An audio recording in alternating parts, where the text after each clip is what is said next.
젊은 임금 새 정치 22살의 나이로 왕위에 오른 세종은 나라를 좀 더 잘 다스리기 위해 많은 생각을 했습니다.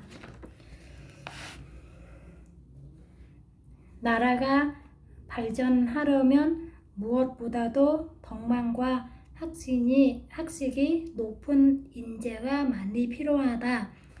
내가 서둘러 해야 할 일은 나라의 인재를 기르는 일이다. 덕을 갖추고 학식이 높아 백성들에게 존경받는 인재들에게 나라를 다스리게 한다면 이 땅엔 참다운 정치가 이루어질 것이다. 그러면 나라가 발전하고 백성들이 잘 살게 될 것이다.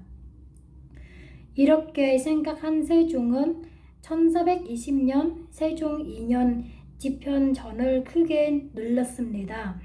집현전은 고려 시대부터 있었던 학문을 연구하는 것입니다. 그런데 세종 이전까지는 집현전에서 하는 일이 별로 없었습니다. 집현전을 새롭게 정비한 세종은 젊고 유능한 학자들을 가로 뽑았습니다. 그리고 학문이 높은 학자들로 하여금 집현전 학사들을 가르치게 했습니다. 세종도 틈나는 대로 집현전에 가서 학문을 배웠습니다. 그리고 집현전 학사들과 함께 학문에 대한 토론을 벌이기도 했습니다. 집현전에는 영전하, 대제학, 제학, 직제학 등 여러 벼슬을 두었습니다. 이들은 서로 도우며 학문을 연구했는데 이 가운데는 임금의 학문을 돕는 경연관, 왕세자를 가르치는 서연관도 있었습니다.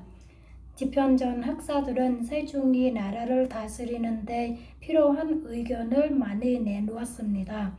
세종은 집현전 학사들의 이야기에 귀를 기울였으며 조언 의견을 반드시 받아들여 나라를 다스리는 데 참고했습니다. 세종은 집현전 학사들을 몹시 아끼고 사랑했습니다. 몹시 추운 어느 겨울날이었습니다. 밤 늦도록 책을 읽고 있던 세종은 찬 바람이 문을 흔드는 소리에 고개를 들었습니다. 바람이 몹시 매섭게 부는군. 자기 전에 집현을 돌아볼까? 세종은 집현전 쪽으로 발길을 옮겼습니다.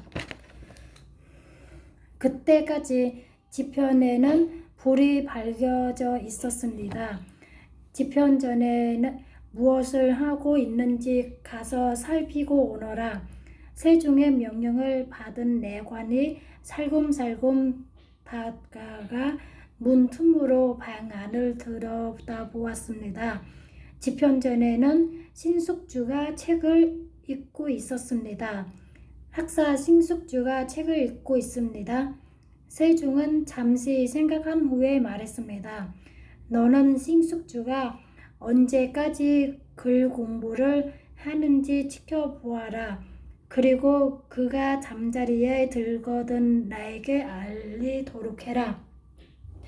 방으로 돌아온 세종은 책상 앞에 앉아 책을 펴들었습니다. 신숙주는 자기를 지켜보는 사람이 있는 줄을 꿈에도 생각하지 못하고 책을 읽는 데 열중했습니다. 세종의 명령받은 내관은 신숙주가 잠들기를 가다렸습니다.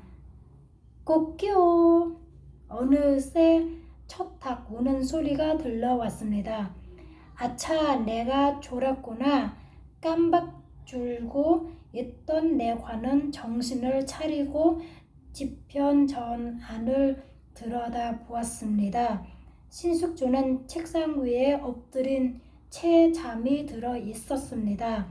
내관은 곧 세종에게 가서 그 사실을 알렸습니다. 세종은 자기가 아끼는 신숙주가 기대에 어긋나지 않게 공부에 열심인 것이 기뻤습니다. 세종은 자기의 덕옷을 내관에게 주며 말했습니다. 이 옷을 가지고 가서 신숙주가 깨지 않도록 가만히 덮어 주어라. 그런 줄도 모르고 엎드린 채 잠을 자다가 깬 신숙주는 깜짝 놀랐습니다. 임금의 덧옷이 자기 몸에 덮어 있었기 때문입니다. 아, 쌍감마마, 잠도 주무시지 않고 신하를 돌보시다니. 신숙주는 벌떡 일어나 세종이 있는 쪽을 향해 절을 올렸습니다. 신숙주의 뺨에는 감격의 눈물이 흐르고 있었습니다. 이렇듯 세종은 학문을 하는 사람들을 남달리 아끼고 귀하게 여겼습니다. 그리고 훌륭한 인재를 모으는 데 온갖 힘을 기울였습니다. 당시에는 고려 때부터 실시해 온 과거 제도를 통해 나라에서 필요한 인재들을 뽑고 있었습니다. 3년마다 한 번씩 과거 시험을 보았는데 전국 방방곡곡에서 선비들이 구름같이 모여들었습니다. 세종은 좋은 인재를 뽑기 위해 대신들과도 의논했습니다. 과거를 통해 인재를 뽑는 것이 잘못된 것은 아니요. 하지만 단 한 번의 시험만으로 사람들을 가로 뽑는다는 것은 문제가 있어. 학문이 뛰어나다 해도 그 품성이 어질지 못하다면 어떻게 진정한 인재라고 할 수 있겠소? 과연 그러하옵니다. 벼슬을 하는 사람에게는 뛰어난 글주, 재주나 무예보다는 백성을 사냥하는 마음이 있어야 하오. 그러니 전국의 관찰사에게 자기 고장에서 학식과 덕망을 갖춘 선비들을 추천하도록 하시오. 그 뒤로 전국의 관찰하들은 자기 고장의 인재들을 추천하기 시작했습니다. 이를 도천법이라고 하는데 이는 전국의 숨은 인재를 찾아내고 자는 세종의 바람에서 나온 것이었습니다.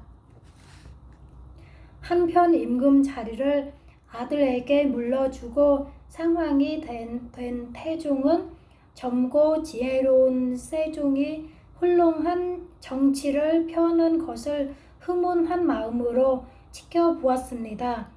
사왕 태종은 임금 자리에서 물러난 뒤 몇 년 안 되어 방으로 자리에 누웠습니다. 태종의 병은 날이 갈수록 깊어졌습니다.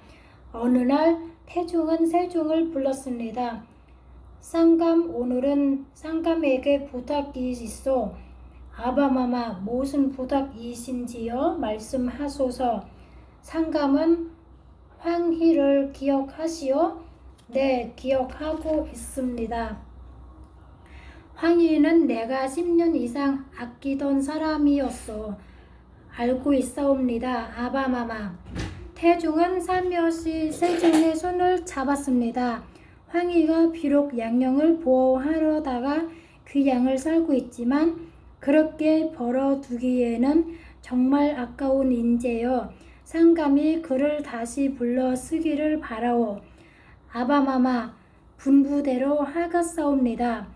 사실 세종도 황희를 진작 부르고 싶었지만 태종의 분노가 커쉽게 불러들이지 못하고 있었습니다. 세종은 곧 남권에 사람을 보내어 황희를 불러오도록 했습니다. 1422년 세종 4년의 일이었습니다. 세종의 부름을 받은 황희는 뜨거운 눈물을 흘렸습니다. 궁궐에 도착한 황희는 세종에게 절을 올린 뒤 병환으로 몸져 누워있는 상황 태종에게로 갔습니다. 전하, 자리에 누운 태중의 모습은 황희는 목이 메었습니다. 상황 전하 부디 훌훌 털고 일어나소서. 전하께서 이 나라 이 백성이 잘 되는 것을 지켜보셔야 하옵니다. 황희는 흐느껴 울었습니다. 태중은 야원 손으로 황희의 손을 꼭 잡았습니다. 전에 나를 도왔듯이 어린 상감을 잘 보살펴 주시오. 서왕 전하의 말씀을 절대로 잊지 않겠사옵니다. 황희는 태중 앞에서 굳게 약속했습니다. 세종은 황희에게 의정부 좌참찬의 결실을 내렸습니다. 아바마마를 돕던 마음으로 이 몸을 도와주시오. 죽는 날까지 나라와 백성을 위해 온 정성을 다하겠사옵니다. 황희는 세자를 정하는 데 반대한 자기를 다시 불러준 세종에게서 남달리 깊은 지혜와 덕을 느꼈습니다. 그 뒤 황희는 영의 정이 자리에까지 올랐고 세종을 도와 많은 일을 했습니다.